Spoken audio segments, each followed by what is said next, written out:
toddobiyo tobankii bisha ayaan la hadlay gudoomiyaha Faysal Cali Waraabe. muxuu kugu yidhi Faysal markuu ku soo wacay?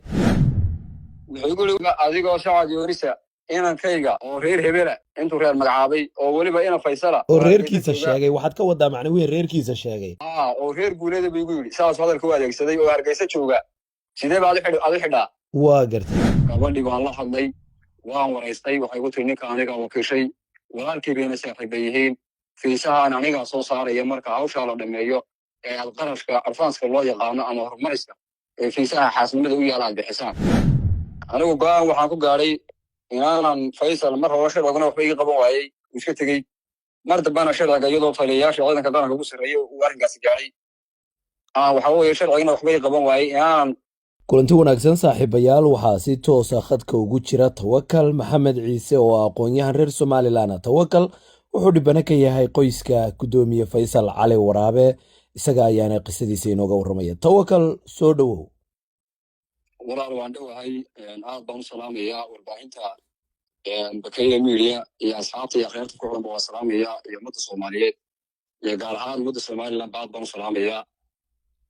maxamedow sidaad ka dhawaajisay anigu waxaan dhibana ka ahay oo aan muddo 3 bilood dhibana ka ahaa qoyska gudoomiyaha Faysal Cali Waraabe, gudoomiyaha xisbiga wixii. waa gartay. bishii afraad ee sanadkii hore ee sanadkan aynu ku jirno 2024 ayaa anigoo doonaya inaan waxa weeye dalka dibadiisa tago oo waxbarasho ahaan iyo nidaam ahaanba aan xagga ugu ababaxo ayaa niman aanu saaxiibanahay ii geeyeen agency uu leeyahay nin la yidhaahdo Guuleed Faysal Cali Waraabe oo ku yaala Star. waa gartay. Guuleed waa wiil uu dhalay Faysal. Guuleed waa wiil uu dhalay Faysal Cali Waraabe oo nin da'da 40 jir meelaha ku jira. waa gartay. markii la geeyay Guuleed waan waraystay, information ma kala qaadanay maadaama waxaan aniguna aan garanayo information ka haystay waan iswaraysanay. Guuleed wuxuu sheegay inuu hayo inan Soomaaliyeed khaasatan reer Somaliland oo gadaysa fiisaha isboos fiisa loo yaqaano ama fiisaha xaasinimada ee dalka UK, dalka Ingiriiska. haye. dalka Ingiriiska. waa gartay. dabadeed waxaan ku yidhi waa si wanaagsan Guuleedow, maadaama waxaan tahay hanti waxaan doonayaa inaad gabadhaan ila hadalsiiso maadaama aad tidhi adiga gabadha ma wada hadli kartaan oo agencyga idin dhexeeya. waxaan rabaa inaan dee waxa weeye aan ka qaado aftida oo aan gabadha idhahdo ninkaan maadiga wakiishay oo aan waraysto. waa gartay. markaa wuxuu ii garaacay gabadh af Soomaali ku hadlaysay. gabadhii baan la hadlay, waan waraystay, waxay igu tiri ninka aniga wakiishay, walaalkii bayna saaxiiba yihiin, fiisahaan anigaa soo saaraya marka hawshaa la dhameeyo ee qarashka advanska loo yaqaano ama horumariska ee fiisaha xaasimada u yaala aad bixisaan. intaa kadib Guuleed waxaan qaaday lacagtii taariikhdu markay ahayd bishii 5 tobankeedii maalin galabnimo ayaan ka iibsaday lacagtiina waan u shubay lacag $6,000 5,000 uu yidhi gabadhaale oo waa gatii lagu hawlgalayay iyo $1,000 uu yidhi waa tii agencyga dadka loogu shaqaynayay ee khidmad ahayd. waa gartay. lacag $6,000 ayaad u shubtay? lacag $6,000 aan u shubay. qiimaha ku heshiiseen in fiisaha lagaa siiyaana imisuu ahaa? nootayadana wuu ku qoran yahay, waana soo bandhigaa $19,000 Mareykanka weeye. marka 60,000 waa horumaris? waa horumaris. 14 wuxuu bangi baan kala dhiganayna, bangiyadii baa diiday, adigu iska hayay guri daasana. waa yahay. intaa kadib maxaa dhacay? intaa kadib waxaa dhacay Guuleed maalintaan lacagta kala qaadanay in yar kadib gabadh buu ii keenay. wuxuu igu yidhi gabadhani Soomaaliba ma taqaano, kuma hadasho English bay ku hadlay. waxaan ku waa si wanaagsane gabadha miyaan la hadli karin oo waxa weeye Guuleed wiil arrin baa naga dhexeeye aanay gabadhu qof caadi hadlaysa aanay ahayn. anaguna dee Tawakal raalaw, qof gabadhii horaa wada hadasheen qof aan ahayn baa lagu keenay markii dambe miya? ayaa lay keenay. haa, waa gartay. waxaan Guuleedow hadday noqoto luuqadaan aniguna academic ahaan nin dhisan baan ahay, luuqadda waan ku hadlaa. haddii Guuleedow waxay hayso gabadha la kaalay tii hore aad ii keentayna Soomaali bay ku hadlaysay laakiin anigu ma fahmay, laakiin la kaalayn gabadhaas wixii aan ka iibsadayna aan ka helo markii waqtigan ku ballanay la gaadho.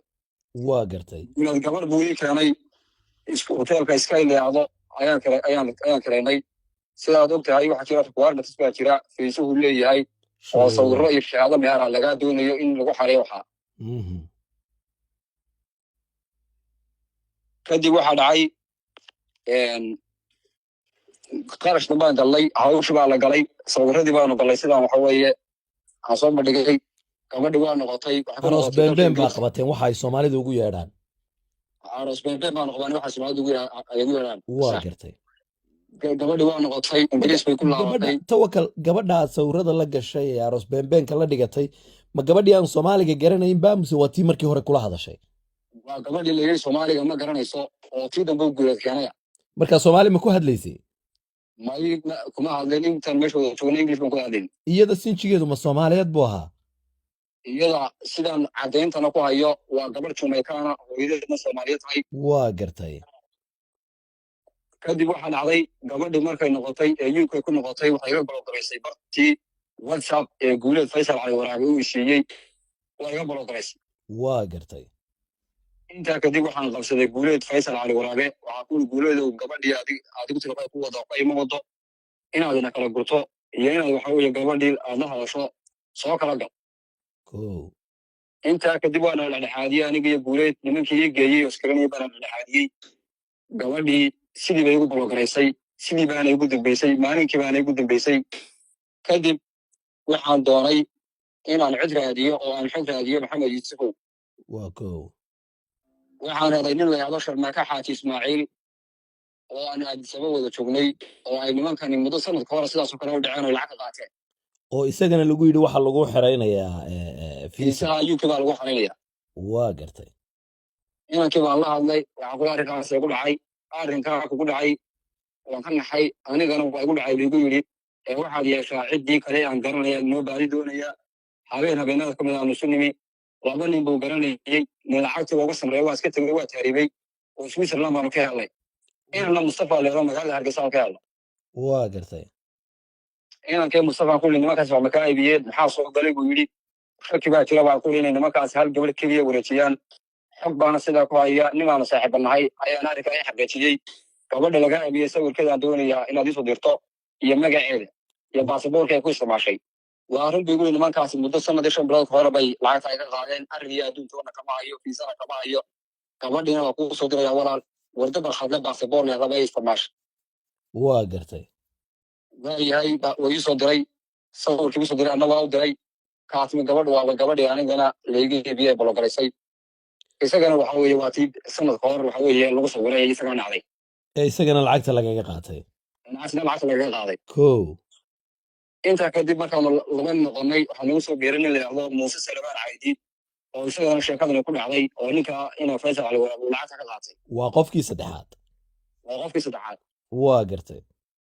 waxaanu tagnay xeelaalinta, waxaanu tagnay gudoomiyaha gobolka ninka la yidhaahdo Cabdiraxmaan Iid waraaq buu bixiyey in nimankaa lasoo qabto, sharcigana la hor keeno. waa gartay. kadib nimankii waa lasoo qabtay. nimanka lasoo qabtay waa Guuleed Faysal iyo qoladii la shaqaynaysay. Faysal Cali Waraabe iyo nin la yidhaahdo Axmed Maxamed Ducaane, Axmed Indhayare. waa Guuleed iyo Axmed Indhayare. waa gartay. iyo Axmed Indhayare. waa gartay. dabeetna nimankii adigu waa la damiintay, waa la sii daayey. yaa damiintay labada nin marka lasoo xiray? ninka la yidhaahdo Axmed Maxamed Ducaane ayaan hubaa, mid Faysal baa ayaa meesha kala baxay, ka kalena sida la sheegay oo markii dambe meesha security arkayna waxba yool Rashiid Jambiir baa damiintay baa ayaa laygu leeyahay nimanka iga dambeeyay igu yiraahdeen. waa gartay. kadib inamadii inaan la yidhaahdo Cumar Bulbul oo ay ninkan baayar yihiin ayaa lambarka Faysal siiyey. Faysal Cali Waraabe lambarkiisa. waa gartay. oo WhatsApp ku isticmaalo kii saxda ah. haye ma la hadashay markaa Faysal lama hadal. Guuleed baa soo dayay habeenkii, Guuleed baa ila soo hadlay, WhatsApp igala soo hadlay, waliba qoraal buu ila soo hadlay. wuxuu igu yidhi inaad erga caliyo inaad waxba ma ahayn, markaad hawsha ogaatay inaad ii timaadaa bay ahayd, wayn wada xaajoon lahayn. waxaan kaa codsanayaa 2 qodob. arrinkaa iskaamka ee aan ku kacay inaanan cidda u sheegin. qodobka labaadna inaad aabbahay Faysal Cali Waraabe aanad lacag raacin. intaan anigu kaaga soo jawaabayan lacagtii kuu baadi doonayo, maadaama lacagtii niman ila cuneen, lacagtiina aan soo ururinayo. si cad buu kuugu sheegay lacagtaa in la cunay? si cad buu igu sheegay. haa. waa gartay. maxaa xigay? markhaatina waa lahayd. waayahay baan kuli Guuleedow anigoo aabbahaa isgaari mayno, haddii aad aniga waxa iga keento adaa iga qaatay saasaynu isku ognahay wuxuu ii raaciyey walaal axadda ama isniinta ayaynu isqabanayna tawakkal cafisna waynu kala nahay caddaynteedina waa hayaa intaas ugu waa kala tagnay waa gartay guuleed waa dhaafay ingiriis buu aaday nimankii baan nin ka mida odayada ahaa baan nin ka mida saragnay waxaan ku yidhi arrinkaygii waxaan doonayaa dee inaad faysal horgeysaan si aan de waxa igu qaatay xaqaygii haye waxay gu yidhahdeen faysal wuxuu yidhi inankaygu markuu soo noqdaan waraysanaya lacagtii meeshuu mariyey wixii aan ku gaarana waa ka qaadaya haye wixii kale aniga ilahay iga weeraye nasug intuu maqnaanayo laba weyd maqnaanaya bay odayaashii kuu sheegeen ay ii sheegay odayaashii haye waa yahay sidii baan iskaga sugayey ninkii guuleed faysal guuleed baa yimid aniguna birca maraya oo lee sheegay faysal inuu ceelgaalo joogo ayaan faysal ku dhuftay hayey qoraal baan weliba qoray waxaan ku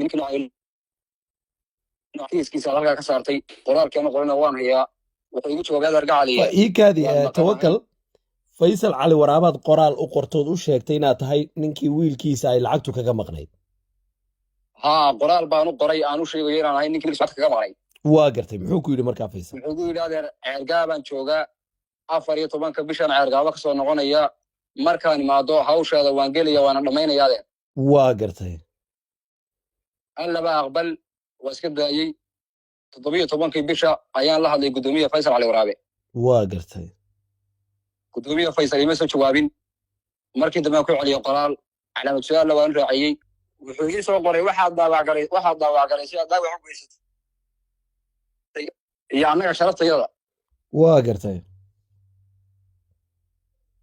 dan qoraal baan u qoray anoo qoraalkii gacanta ku haya ayaa gudoomiye faysal cali waraabe ku soo qabtay waa ku soo wacayo waa soo wacay haye muxuu kugu yidhi marka wuxuu ii sheegay wuxuu igu yidhi waxaan maqlay inaad tahay saacad inta kala maqlay ayagu isaas hadalka yidhi sidoo codkaagu wuu go'ay muxuu kugu yidhi faysal markuu ku soo wacay wuxuu igu yidhi waxaan maqlay inaad saacad yunis tahay ayaan maqlay buu igu yidhi waay inaad beesha saacad yunis tahay baan maqlay ayaan maqlay haa waxaan ku leedahay gacali waa sidaa mudana gudoomiye reerka aad sheegtay baan ahay wuxuu igu yidhi sidee baad inankayga oo reer hebela oo hargeysa jooga oo ina faysal aad u xidhaa siduu kuu yidhi hadalka faysal cali waraabe adigoo sacad yoonisa sidee adigoo sacad yoonisa inankayga oo reer hebela intuu reer magacaabay oo weliba ina faysala oo reerkiisa sheegay waxaad ka wadaa macna weyn reerkiisa sheegay haa oo reer guuleeda buu igu yidhi saas hadalka u adeegsaday oo hargeysa jooga sidee baa aad u xidhaa waa gartay